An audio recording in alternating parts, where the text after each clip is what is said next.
дар ноҳияи Зафаробод ки калонтарин навоҳии пахтакор дар вилояти Суғд мебошад, кишти пунбадона оғоз гардид. Аҳли заҳмати хоҷагии деҳқонӣ Мубина 2020 соли ҷорӣ дар масоҳати 5 гектар дар зери плёнка пахта кишт менамоянд.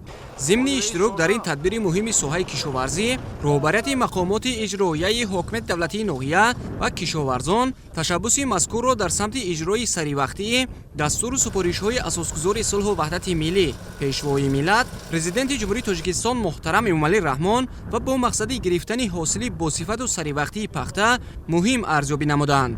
Мавриди зикр аст ки соли ҷорӣ тибқи нақша дар ноҳияи Зафаробод дар масоҳати 14740 гектар кишти пахта гузаронда мешавад. Роҳбарият ва масъулини соҳаи кишоварзӣ бо аз худ намудани таҷрибаҳои муосири пахтакорӣ тасмим гирифтанд, ки соли ҷорӣ майдони кишти пахта дар зери плёнкаро васеъ намоянд. Чигита кордана сар кардем хоҷаги деҳқони камола 10 гектар замин дорад. Ҳамин 10 гектарро ҳамаша пахта мекорем. Ҳамин пахтакория барвақтар сар карагум ва ҳаман шуд ки пахта барвақти мешад.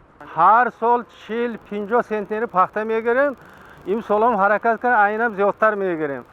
кишоварзӣ аз самтҳои муҳим дар мамлакат ба шумор рафта, рушди ин соҳаи истеҳсолӣ дар таъмини сокинон бо маҳсулот ва пешрафти соҳаи саноат заминаи воқеъ мегузорад.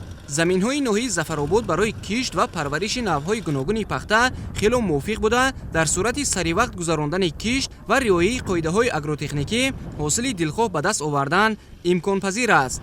бо дастгирии ҳукумати ҷумҳурии Тоҷикистон, мақомоти иҷроияи ҳокимияти давлатии вилояти Суғд ва мақомоти маҳаллии ҳокимияти давлатии ноҳияи Зафаробод бо насби дастгоҳҳои нави обкашӣ ва таъмири агрегатҳои мавҷуда таъминоти заминҳо бо об хуб гардид.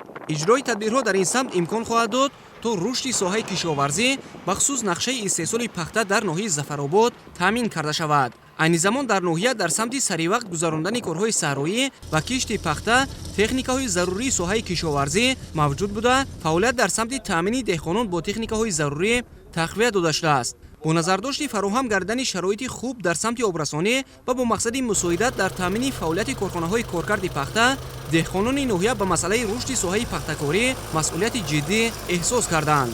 аҳли заҳмати хоҷагии деҳқонии камола бо ворид ва кишт намудани тухмиҳои ба маҳал мутобиқу серҳосил ба кишти пахта дар соли ҷорӣ оғоз карданд. соли ҷорӣ 14740 гектар пахта мекорем.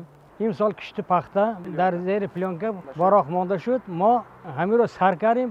110 тухмпашока тайёр дар зери плёнка кордаги мо пойдаш раса калон вай нама медорад, бисёр меҳнат талаб намекунад.